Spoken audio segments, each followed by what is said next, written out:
ગુજરાતના મારા વહાલા સૌ નાગરિક ભાઈઓ બહેનો, સ્વતંત્રતાના 79મા પર્વની આપ સૌને ખૂબ ખૂબ શુભેચ્છાઓ। આઝાદીના 7.5 દાયકાથી વધુ સમય પૂર્ણ કરીને આપણે સ્વતંત્રતાની શતાબ્દી તરફ આગે કદમ ભરી રહ્યા છીએ। આજે આપણો દેશ વિશ્વની મહાસત્તાઓમાં સ્થાન પામવા સક્ષમ બન્યો છે। વૈશ્વિક વિકાસની હરણફાળ ભરી રહ્યો છે। તેના પાયામાં પોતાના લોહી પરસેવાથી આઝાદીનું વટવૃક્ષ સિંચનાર ક્રાંતિવીરો, સ્વતંત્ર સેનાનીઓ અને રાષ્ટ્રપુરુષોના ત્યાગ, તપસ્યા અને બલિદાન પડેલા છે। ભારત માતાને વિદેશી શાસનમાંથી મુક્તિ અપાવવા વર્ષોના વર્ષો સંઘર્ષ કરીને બ્રિટિશરોની લાઠી ગોળી ખાનારા એ સૌ પુણ્યાત્માઓને આજે નતમસ્તક વંદન કરવાનો પણ અવસર છે। રાષ્ટ્રહિત પ્રથમનો ભાવ હૈયે હોય અને સ્વનું નહીં પણ સમસ્તનું ભલું કરવાની પ્રતિબદ્ધતા હોય તો અસરકારક પરિણામો મેળવી શકાય છે। ભારતે વડાપ્રધાન શ્રી નરેન્દ્રભાઈ મોદીની લીડરશિપમાં ઓપરેશન સિંદૂરની સફળતાથી દુનિયાને એ બતાવ્યું છે। આતંકવાદ કે દેશની સુરક્ષા સલામતી સામેનો કોઈ પણ કાંકરી ચાળો ભારતમાં ચાલશે નહીં એવો સાફ સંકેત વડાપ્રધાનશ્રીએ દુનિયાને આપી દીધો છે। આદરણીય શ્રી નરેન્દ્રભાઈની પ્રેરણાથી દેશભરમાં તિરંગા યાત્રા દ્વારા રાષ્ટ્ર પ્રેમનો અનેરો માહોલ ઉજાગર થયો છે। ગુજરાતમાં આપણે ગામે ગામ અને નગરો શહેરોમાં હર ઘર તિરંગા અભિયાનથી જન જનમાં રાષ્ટ્રહિત પ્રબળ બનાવ્યું છે।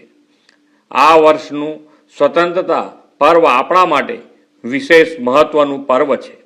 1960માં મુંબઈ રાજ્યથી અલગ રાજ્ય તરીકે અસ્તિત્વમાં આવેલા આપણા ગુજરાતના 75 વર્ષ એક દાયકા પછી એટલે કે 2035માં થવાના છે। વડાપ્રધાન શ્રી નરેન્દ્રભાઈ મોદીએ ગુજરાતમાં વિકાસની જે ભવ્ય ઇમારત રચી છે તેને ગુજરાત એટ 75માં વૈશ્વિક વિકાસની નવી ઊંચાઈએ પહોંચાડવાનો આપણો સંકલ્પ છે। ભારતની આઝાદીના 100 વર્ષ 2047માં પૂરા થાય અને દેશ સ્વતંત્રતાની શતાબ્દી ઉજવે તે પહેલાં ગુજરાતને તો આ એક મોટો અવસર મળવાનો છે। વડાપ્રધાન શ્રી નરેન્દ્રભાઈ મોદીના દિશા દર્શનમાં સૌના કલ્યાણ, સૌના વિકાસ અને સૌની સુખ સમૃદ્ધિની નેમ રાખી છે। આપણે વિકાસના લાભ છેવાડાના અંત્યોદય ગરીબ માનવી સુધી 100% પહોંચે તે સેચ્યુરેશન એપ્રોચથી સુનિશ્ચિત કર્યું છે। સાથોસાથ આહાર, આરોગ્ય, અભ્યાસ અને આર્થિક આધાર પણ સૌને મળે તેવી અનેક જલ કલ્યાણ યોજનાઓના નિર્ણયો કર્યા છે।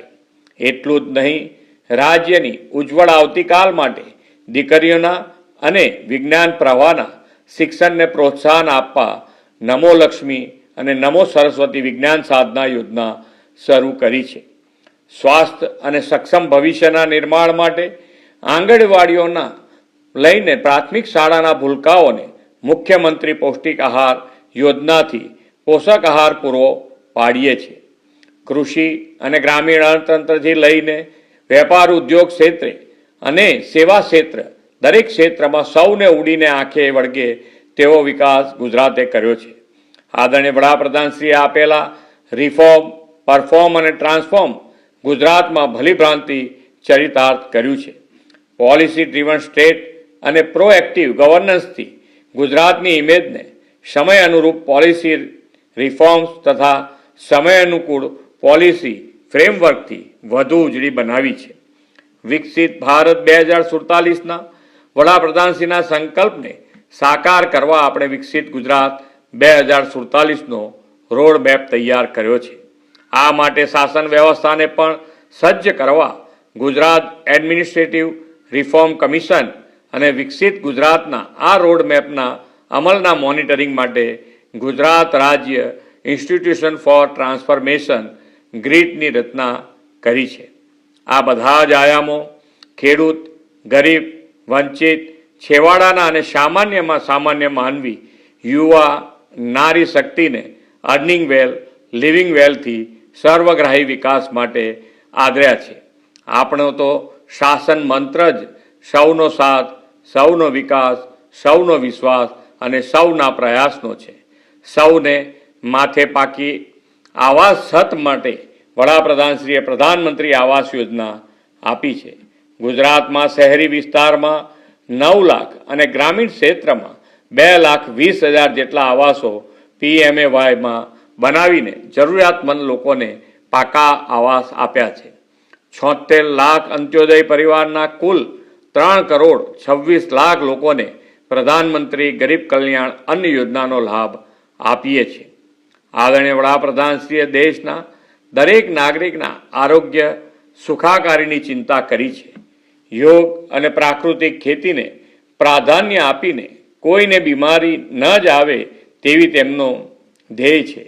પરંતુ આમ છતાં પણ જો કોઈ પરિવારમાં બીમારી આવે, ગંભીર રોગ થાય તો PMJY આયુષ્યમાન કાર્ડથી સરકાર તેમની સારવાર માટે પડખે ઊભી છે. ગુજરાતમાં 2,90,00,000 આયુષ્યમાન કાર્ડ આપવામાં આવ્યા છે અને લાખો પરિવારો કેશલેસ સારવારનો લાભ મેળવે છે. TB મુક્ત અને મેદસ્વીતા મુક્ત ગુજરાત માટે પણ સઘન જનજાગૃતિ ઝુંબેશ ઉપાડી છે. આદિજાતિ બાંધવ હોય કે શ્રમિક પરિવારો, તેમની પણ શિક્ષણ, રહેઠાણ અને આરોગ્યની ચિંતા આ સરકારે કરી છે. સાથોસાથ અન્નદાતા ખેડૂતોના હિતોને પણ અગ્રતા આપીને ટેકાના ભાવે ખરીદી હોય કે સિંચાઈમાં પાણી વીજળી આપવાના હોય, સરકાર હંમેશા પ્રોએક્ટિવ રહી છે.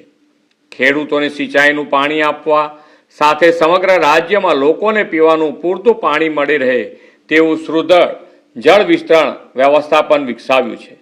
રાજ્યના શહેરોને સ્માર્ટ અને સસ્ટેનેબલ બનાવવા આ વર્ષને શહેરી વિકાસ વર્ષ તરીકે ઉજવી રહ્યા છે.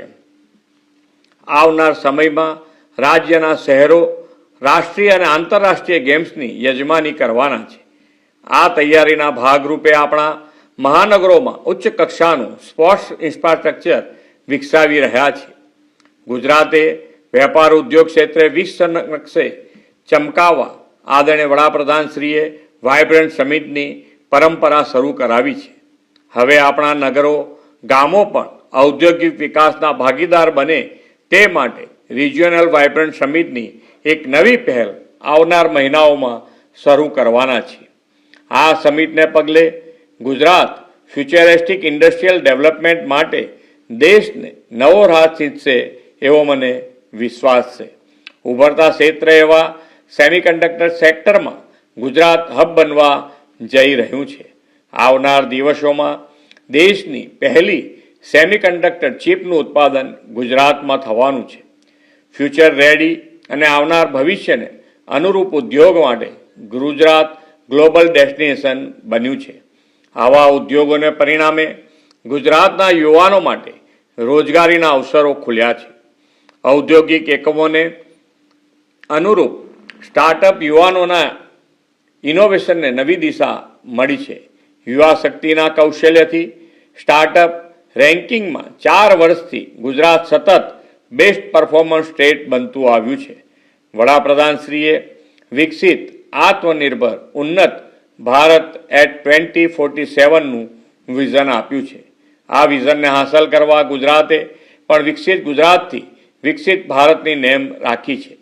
વિકસિત ભારત એટ 2047ના લક્ષ્યને પાર પાડવાનો એક મજબૂત આર્થિક પાયો ગુજરાત નાખવા માગે છે.